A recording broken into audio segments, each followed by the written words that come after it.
It is all hands on deck inside Matiang'i's personal branding team. Well, this speech takes the cake. It is persuasive, forward-facing, and just strategic. This is just another day with Owen analysis. Well, this speech is a real drift from vitriolic and ethnically embedded speeches some of his allies have made in the US. And when you destroy this community, you destroy Kenya. We are the drivers of the Kenyan economy. Since William Ruto declared war on the mountain, the economy is almost collapsing. This Gen Z also does not like the talk about tribe when we want a united and prosperous country. Well, young Kenyans seemingly do not entertain these tribal epithets, cultural superiority, ethnocentrism. And for sure, before we dive into Matiang'i's speech, listen to her taking Gachagua down. By the way, did I explain myself on the narrative of tribalism? Did I make sense? So what I'm wondering is, if we Gen Zs don't understand the mountain narrative, how are you going to engage us and find a way to position yourself or position these politics beyond one term and beyond the defense of Mulima? And by the way, I'm not embarrassed to be Kikuyu. I'm from Kirinyaga and Nyeri. You can't get Kikuyu than that. I'm very Kikuyu, but we have, but that's just the truth. How are you going to convince us? Because, I'm trying to explain to you the way we see it, right? There is that pride, yes, of being a Kikuyu. But there is also a people who don't see that. And we as Gen Zs are saying we are tribeless and we are fearless. And the politics being done now is the way it was done 20 years ago, 10 years ago, and that is what is really scaring us, because if we divide ourselves, if you say you're coming to the defense of Mulima, then there's someone in Rift Valley or Western who will also say they are going to that defense, and then there will be another group, in Coasts, we are going to that defense, and then now there will be a vacuum gap, and then Ruto will become president. I feel you. Yes, this was hard hitting on Gachagua, but now this is how Matiang'i takes us away from tribalism, blame games, and just on nation building, which is really important moving forward. Just listen in. Christianity and your religion is your private affair. It is very good if you,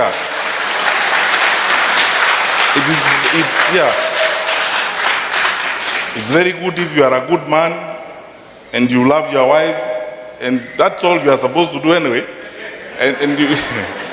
And how you give your tithe and how you give your offering, that is between you and your God. For us, let us now manage the country. Twende kwa kazi. Let's go to work for our country. Because this is about work. Because that's how our country has been conned. So, as we move forward, I know we are beginning to talk about next elections and so on. That's fine.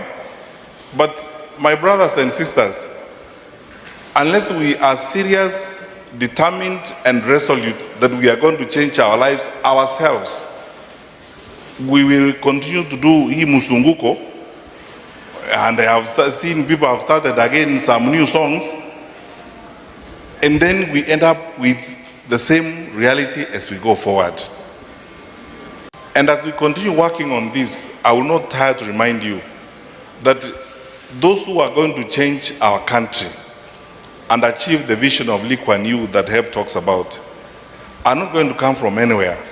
It is us who are here, who are going to begin by living the philosophy and the words of Prime Minister Tony Blair, that the art of leadership sometimes is to say no, because saying yes is very easy. So that we say no to this hypocrisy, we say no to this kind of lies. A mistake is not a mistake. Vile Waswahili wanasema kosa sio kosa, kosa ni kurudia. So let us not be buried in the past. And I keep telling people, even here in the US, when I meet Kenyans, let's stop talking about elections in 2022. That ended. Let's now be forward-facing.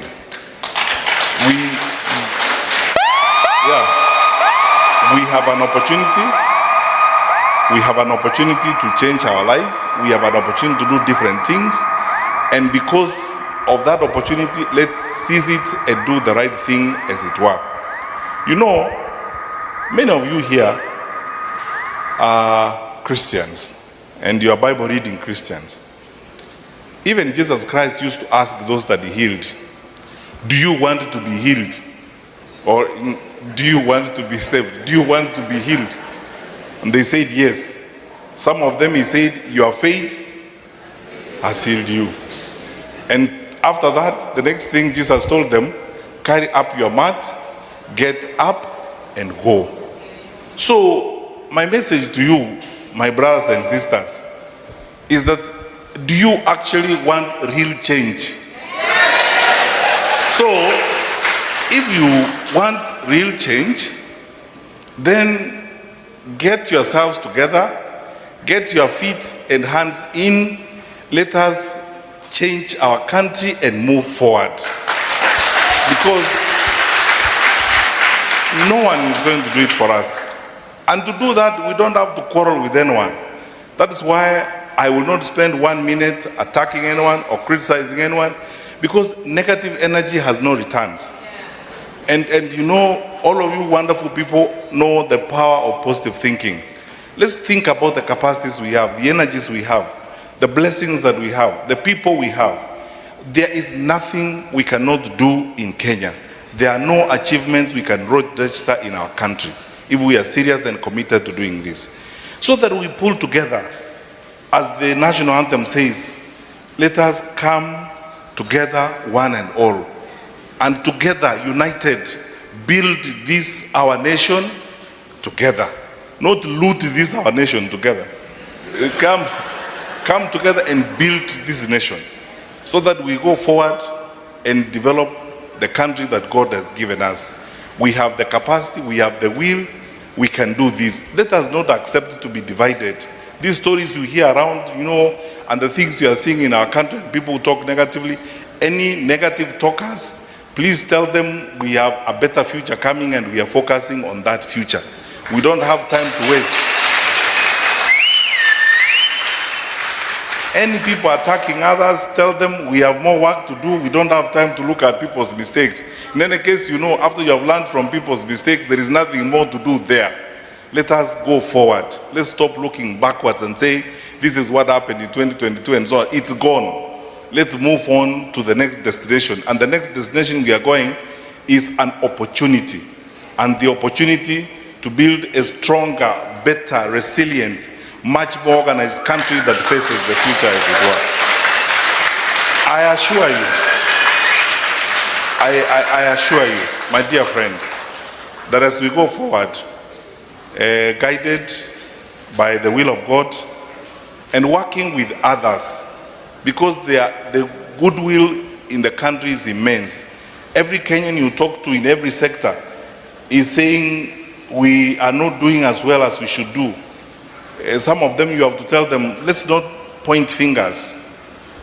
Let's go forward. Because this time is time for forward. It's not time for looking back and time for looking sideways. Because you see, if you really want to make progress in your life, you will not waste time looking back or waste time looking sideways to figure out who is not doing what and who should do what they are not doing.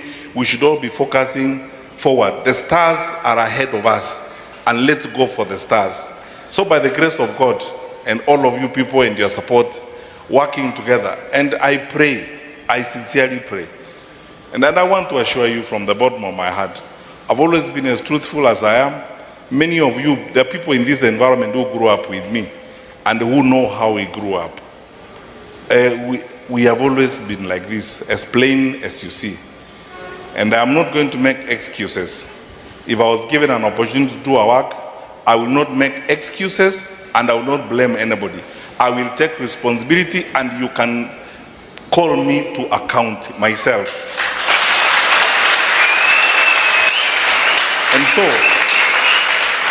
let's then work together and see how best we can build a stronger and better country, correct some of the mistakes, fix some of the challenges that we have had to deal with as we move our country to the next level. And in doing so, I want to end with two things. In this journey, personally, I would like to demonstrate one thing, that love does more than hate. We love one another. When people come to you with negative words and criticisms and everything else, love them even more, because love does more than hate. We will build a better and stronger country. Love does more than hate. And secondly, we will do this with humility. Talk to one another as people who love their country and who know that we have a bigger mission. And the bigger mission that God has cut out for us is to reorganize our country, to ensure that we tap into the energies, the resources, and the capabilities we have in our country to build a better country, so that we can bequeath to our children and our children's children a better country than we ourselves found, as it were. May the Lord bless you, wonderful people, and may we go forward together. Thank you. No lie, this was a powerful speech. He highlighted the need to separate religion from the state, hope instead of division and tribalism. He really focused on positivity and nation building. Yeah, we should fight tribalism. We must transform our politics. Thanks for your support, and subscribe, comment, like, and bye-bye.